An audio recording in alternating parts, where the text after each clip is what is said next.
একটা curious debate আমাদের political স্ফিয়ারে শুরু হয়েছে।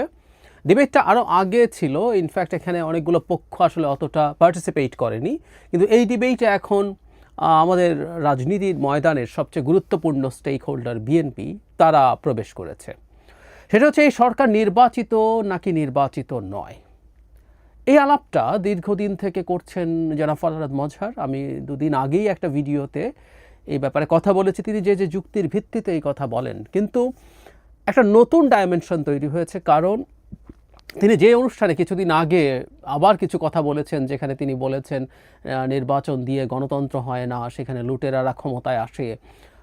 উনি এটার ব্যাখ্যাও দিয়েছেন, সেটা নিয়েও হয়তো কথা বলবো পরে কখনো। কিন্তু সেই একই অনুষ্ঠানে ফরিদা আক্তার, তার স্ত্রী, জনাব ফরহাদ মজহার যখন কথাগুলো বলছিলেন, তখন আসলে অনেকের মাথায় এই প্রশ্নটা এসছে, যেহেতু তার স্ত্রী এই সরকারের একটা অংশ, সুতরাং তিনি যখন বাইরে থেকে কথাগুলো বলেন, দুজনই ইন্ডিপেন্ডেন্ট মানুষ, কোনো সন্দেহ নেই, এবং ফরিদা আক্তারকে আমরা তার স্বীয় কাজের জন্যই চিনি। আমি অন্তত অনেক পরে জেনেছি তাদের এই ব্যক্তিগত সম্পর্কের কথা। আমি ফরহাদ মজহারকেও চিনেছি তার কীর্তির জন্য, তার কাজের জন্য।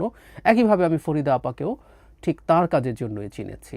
অনেক গুরুত্বপূর্ণ লেখা উনি একটা সময় যখন লিখতেন, আমি অনেক কিছু শিখেছিও। সো আমি আলাদাভাবেই তাদেরকে চিনি, কিন্তু তারপরও যেহেতু তাদের একটা সম্পর্ক আছে, সেটা নিয়ে কেউ বলছিলেন যে জনাব ফরহাদ মজহার যখন এই সরকারকে ক্ষমতায় দীর্ঘদিন রাখার কথা বলেন এবং নির্বাচনের বিরুদ্ধে অবস্থান নেন, তখন সেটা খানিকটা হলেও প্রবলেম তৈরি করে। যাই হোক, সেই অনুষ্ঠানে ফরিদা আক্তার কথা বলেছেন। তিনি বলছেন এভাবে, আমরা অনির্বাচিত, এই কথা কে বলল? আমাদেরকে তো ছাত্ররা, জনতা, যারা নাকি এই পরিবর্তনটা এনে দিয়েছে, তারাই রাষ্ট্র গঠন করেছে, তারাই সরকার গঠন করেছে, তাদের দ্বারা নির্বাচিত আমরা। কাজে আমাদের দায়িত্ব হলো তাদের যে চাহিদা সেটা মেটানো। উনি সেই চাহিদার প্রসঙ্গে পরে বলেছেন যে আওয়ামী লীগের বিচার এটার হলো মূল ব্যাপার, এরকম বলেছেন। মজার ব্যাপার হচ্ছে, এর পরপরই বলা যায় বিএনপির অত্যন্ত গুরুত্বপূর্ণ নেতা জনাব সালাউদ্দিন আহমেদ এটার প্রতিবাদ করেছেন, এবং একটা হেডলাইন এরকম, আপনারা অবশ্যই অনির্বাচিত, সেটা প্রতিদিন স্মরণ করিয়ে দেওয়া হবে। বিএনপি নেতা সালাউদ্দিন বলছেন এরকম একটা কথা। তার বক্তব্যটা এরকম, ডিসেম্বরের মধ্যে নির্বাচন দিতে প্রধান উপদেষ্টা যখন প্রতিশ্রুত নির্বাচনের জন্য বিএনপি রোডম্যাপ দাবি করছে, তখন বিভিন্ন সময়ে বিভিন্ন উপদেষ্টা পর্যন্ত বক্তৃতা দিতে শোনা যায় যে জনগণ নাকি তাদের 5 বছরের জন্য চায়। ইতিমধ্যে স্বরাষ্ট্র উপদেষ্টার পদত্যাগ চেয়ে আমরা বহু কমেন্ট দেখেছি, সেটা উনি দেখেননি, উইচ ইজ রাইট, যে তিনি যখন বলছেন জনগণ 5 বছর থাকতে বলছে, আর সেই তুলনায় তাকে ক্ষমতা থেকে যেতে বলেছে আরও অনেক বেশি।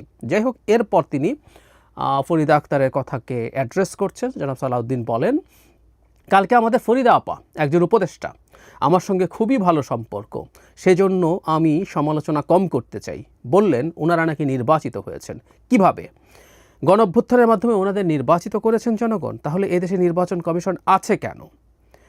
সালাউদ্দিন আহমেদ আরও বলেন, যদি রাস্তার গণঅভ্যুত্থানের মধ্য দিয়ে সরকার পরিবর্তন হয়, সেটা অবশ্যই এদেশের মানুষের কামনা, কিন্তু একটা নির্বাচিত সরকারের বিকল্প তো আপনারা হতে পারেন না। আপনারা অবশ্যই অনির্বাচিত, সেটা প্রতিদিন আপনাকে স্মরণ করিয়ে দেওয়া হবে। এই হচ্ছে জনাব সালাউদ্দিন আহমেদের বক্তব্য, এবং আমি যেটা বলেছি সেটা এখন দুটো পক্ষ আসলে এই ডিবেটে সরাসরি নামলো, আমরা এভাবে বলবো। ফরিদা আক্তার সরকারের একজন উপদেষ্টা, এবং এটাকে ঠিক ব্যক্তিগত মতামত আমরা এভাবে না দেখে রাদার সরকারের এক ধরনের অবস্থান আছে আমরা বলতে পারি, কারণ তার এই বক্তব্যের পর সরকারের দিক থেকে কোনো ক্ল্যারিফিকেশন দেওয়া হয়নি, বা এটাকে তার ব্যক্তিগত মন্তব্য বা এই ধরনের কিছু বলাও হয়নি। সো আমরা ধরে নিতে পারি যে সরকার এই বক্তব্য ওন করছে, হতে পারে। এখন প্রশ্ন হচ্ছে সরকার নির্বাচিত কিনা। মানে ফরহাদ মজহার দীর্ঘদিন থেকে যে কথাটা বলে আসছেন, সেটা হলো একটা গণ অভ্যুত্থানের মাধ্যমেই আসলে একটা ম্যান্ডেট, এর যারা গণ অভ্যুত্থানের অংশ, যারা গণ অভ্যুত্থানের প্রধান শক্তি, তাদের মতৈক্যের ভিত্তিতে তৈরি হওয়া সরকারটি আসলে নির্বাচিত সরকার, এবং উনি এটাকে গণতান্ত্রিক সরকার এভাবেও বলতে চান। এখন প্রশ্নটা হচ্ছে, এটাকে আমরা নির্বাচিত সরকারের মতো করে দেখব কিনা, আর এটা একেবারেই জাস্ট একটা কেয়ারটেকার সরকার কিনা। মানে আমি প্রথম থেকেই এই ধরনের একটা ডিবেটের মতো দেখেছি। আমার কাছে ব্যক্তিগতভাবে মনে হয় এটা আসলে ঠিক মাঝামাঝি একটা জিনিস। এই সরকার নির্বাচিতভাবে বলা মনে হয় ঠিক হবে না, এটা নির্বাচিত সরকার এভাবে না বলে রাদার আমরা এভাবে বলতে পারি এই সরকারের ম্যান্ডেট আছে। আমি এটা বিশ্বাস করি, আমি প্রথম দিন থেকে এই কথা বলছি। এই সরকার 1-11 সরকার না, 1-11 সরকারের সাথে একটা সুনির্দিষ্ট পার্থক্য আছে। কিন্তু আমি অনেক ক্ষেত্রেই দেখেছি এই সরকারের অনেকেই নিজেদেরকে ঠিক কেয়ারটেকার সরকারের মতোই হয়তো মনে করেছেন। এই সরকারের কিন্তু ম্যান্ডেট আছে।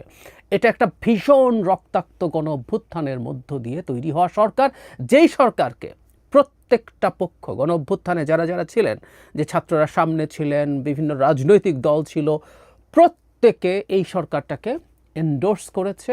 সুতরাং সবার একেবারে ঐক্যমতের একটা সরকার। সেই অর্থে এটা ১/১১ থেকে একেবারেই আলাদা। ১/১১ আসলে মূলত একটা সামরিক অভ্যুত্থান ছিল, যার একটা সিভিলিয়ান ফেস ছিল, যেখানে সামরিক বাহিনী সরাসরি ক্ষমতা নেয়নি, কিন্তু এটার পেছনের মূল ফোর্স বা একমাত্র ফোর্স ছিল সেনাবাহিনী। কারণ আমরা ১/১১ আশপাশের সময়টা যদি দেখি, রাজপথে জনগণের কোনো রকম কোনো পার্টিসিপেশন, জনগণ সরিয়ে রাখি, গণ অভ্যুত্থান বাদ দেই, পলিটিক্যাল অ্যাক্টিভিস্ট ওই সময় আওয়ামী লীগও মাঠে তেমন কিছু করছিল না। তারা জাস্ট এরশাদের মনোনয়নপত্র বাতিল হওয়ার কারণে তারা মনোনয়ন উইথড্র করছিল। তাতে বাংলাদেশের ২২ জানুয়ারি যে নির্বাচন ছিল সেটা একতরফা একটা নির্বাচনের পরিস্থিতি তৈরি হয়েছে। তখনই ১/১১ ঘটে। এটা একটা মিলিটারি ইন্টারভেনশন। সুতরাং ওই সরকার যেটা এসছে সেটা জনগণের সম্মতির সরকার ছিল না। যদিও আমি আগেও একদিন বলেছি, আমি খুব ভালোভাবে মনে করতে পারি ওই সময়টা আমি এটা বোঝার মতো যথেষ্ট বয়সে ছিলাম, ফলে এটা মনে করতে পারি যে খুব সমর্থন করেছিল মানুষ ওই সরকারকে, ভীষণ সমর্থন করেছিল মানুষ, ওটার পক্ষে খুব সিরিয়াসলি দাঁড়িয়েছিল আমার মনে পড়ে, অন্তত শুরুর বেশ কিছুদিন, বেশ কয়েক মাস। যাই হোক, সেটা সম্মতির সরকার না, এটা জনগণের সম্মতির সরকার। সুতরাং এর অবশ্যই এক ধরনের ম্যান্ডেট আছে, একটা রক্তাক্ত গণ অভ্যুত্থান হয়েছে, সেই ম্যান্ডেট এই সরকারের আছে। ফলে একটা কেয়ারটেকার সরকার যা যা করতে পারার কথা, এই সরকার তার চাইতে বেশি কিছু করতে পারে বা তার নিজেরও একটা স্টেক থাকতে পারে, এটা হওয়া অসম্ভব না। কিন্তু তাই বলে এটা একটা নির্বাচিত সরকারের বিকল্প হিসাবে দাঁড় করানোর চেষ্টাটা কিন্তু ভুল। যতই বলি না কেন, এই সরকারকে সরকার নিজেই অন্তর্বর্তীকালীন সরকার বলছে, সরকার নিজেই বলছে এটা একটা ইন্টারিম সরকার। তার মানে বাংলাদেশের দুটো রেগুলার সরকারের মাঝে এটা একটা অন্তর্বর্তী সরকার।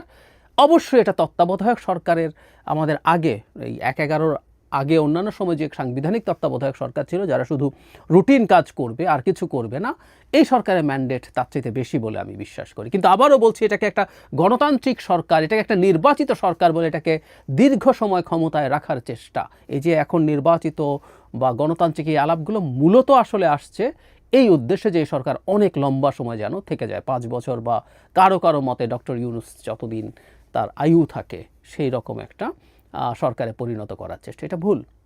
এক্ষেত্রে আমি একটা জিনিস যোগ করব, আবার একই সাথে বিএনপি বা কেউ যদি এটাকে একেবারে একটা তত্ত্বাবধায়ক সরকার বলে মনে করে, সেটাও এই সরকারকে আন্ডার এস্টিমেট করা হয় আমি মনে করি। কিন্তু প্রধান উপদেষ্টা রাদার যা বলেছেন, আমি এটা তখনও পয়েন্ট আউট করেছি, আমি আবারও একটু বলতে চাই, প্রধান উপদেষ্টা রাদার এই সরকারকে এক ধরনের তত্ত্বাবধায়ক সরকারের মতো করেই সম্ভবত দেখেন।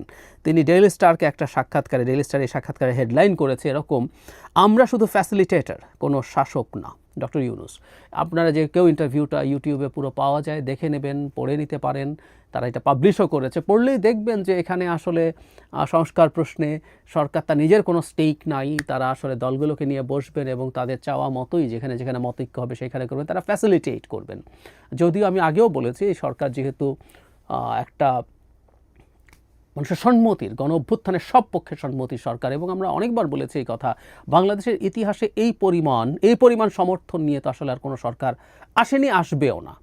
ভবিষ্যতে একটা নির্বাচন যদি হয়, তাতে অনেক বড় মেজরিটি পাওয়া দলও ইভেন 50% পপুলার ভোট পেতে কঠিন হয়ে যাবে। 2008 সালের নির্বাচনে আওয়ামী লীগ যে ভূমিধ্বস বিজয় পেয়েছিল, এককভাবে 230 সিট পেয়েছিল, সেখানে সে 49% ভোট পেয়েছে। অথচ এই সরকারের পেছনে শুরুর দিকে, এখন আসলে আর ওই সমর্থন অবশিষ্ট নেই, শুরুর দিকে যেটা ছিল আওয়ামী লীগের বেনিফিশিয়ারি গ্রুপটা ছাড়া, আওয়ামী লীগের যারা সত্যিকার আওয়ামী লীগ করেন, রাজনীতি সমর্থন করতেন এক সময়কার, তারাও এই সরকারের পেছনে ছিলেন। তার মানে খুব অল্প পার্সেন্টেজের বাইরে 80, 85, 90% মানুষ এই সরকারকে সমর্থন দিয়েছিল।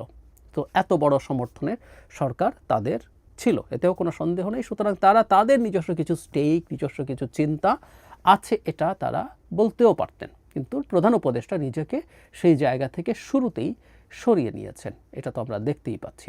ফলে এই সরকারকে আমরা, মানে বটম লাইন যেটা, সেটা হচ্ছে এই সরকার অবশ্যই কিছু কাজ, এই যে সংস্কার করছে, সংস্কারের ব্যাপারে এই বিএনপি সহ অন্যান্য সব দল যে তার সাথে আলোচনা করছে, তার মানে তারা মেনেই নিয়েছে যে এই সরকারের তত্ত্বাবধায়কের চাইতে বেশি কিছু ম্যান্ডেট আছে এবং তারা আরও অনেক কাজ করার চেষ্টা করছেন, সেগুলোর প্রতিও সমর্থন আছে, আমরাও সবাই সমর্থন করি।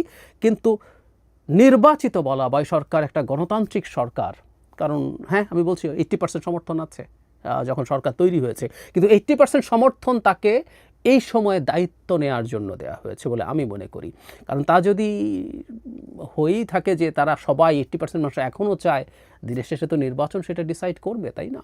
যদি সেটা হয়ে থাকে, যাই হোক, যে কথাটা বলছিলাম যে এই সরকারটা এই সময়ের জন্য তারা অবশ্যই একটা অন্তর্বর্তী সরকার, এটা টিপিক্যাল কেয়ারটেকার সরকার না, তারা কিছু কাজ করছে, করুক, কিন্তু তাদেরকে নির্বাচিত এবং গণতান্ত্রিক সরকার বলা সম্ভবত সেই সিনক্রোনাইজড প্ল্যানের পার্ট, এই পার্টটা আমরা কখনো যাতে হতে না দিই। কারণ বাংলাদেশের ভবিষ্যৎ গণতান্ত্রিক যে ট্রান্সফরমেশন, তার জন্য একটা নির্বাচন লাগবেই। এটা নিয়ে অনেক কথা বলেছি, এটা নিয়ে অনেক গালি খাচ্ছি, কিন্তু এই কথাটা বলে যাব, আসলে ওটা লাগবেই এবং ওটার মাধ্যমে যে সরকার আসবে